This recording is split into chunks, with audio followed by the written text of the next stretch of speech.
Prošli ljudi u novu epizodu, ovo je trebalo izaći na Božić, ali nije. I da, sad smo u pidžami opet. Ovo je trebalo izaći na Božić, ali nije. Samo zamislite da je izašlo na Božić. Ok, zamislite. I to je to, čao, ba. Ljudi, isto sam vam htjela reći prije nego što video započne,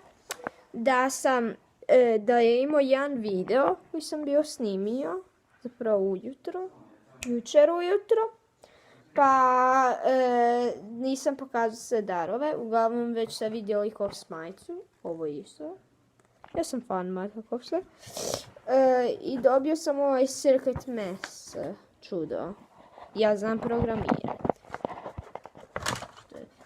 Ovog možete uglavnom sagraditi sam svoj To je uglavnom uradi sam igrača konzola. Ne znam da li ste čuli za to. Čekaj da vam pokažem. Agam. Nibble. I to. Tako da sad idem papati i editat video. Ćao ba.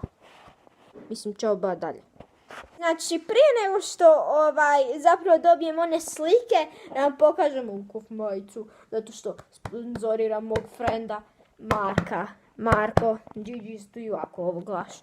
A kao drugo, sad hoću pokazati sve darove koje sam dobio i treba bi izaći za novu godinu, možda čak i nakon nove godine, ili prije čak i toga. Mogao bi napraviti video o tom kako sam složio ovu igraču konzolu koju si vidjela i prije.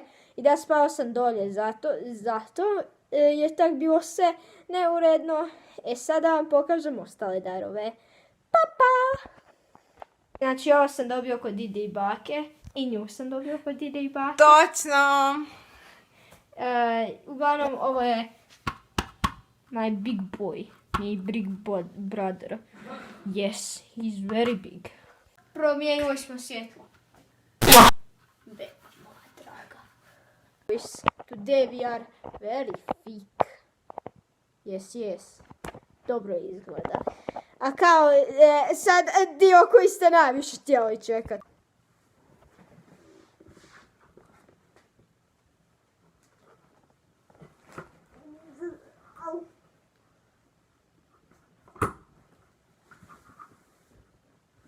Kops merch dio. Zato što Kops merch cool. Zapravo odlučio sam da neću. I sada zapravo idemo čao ba.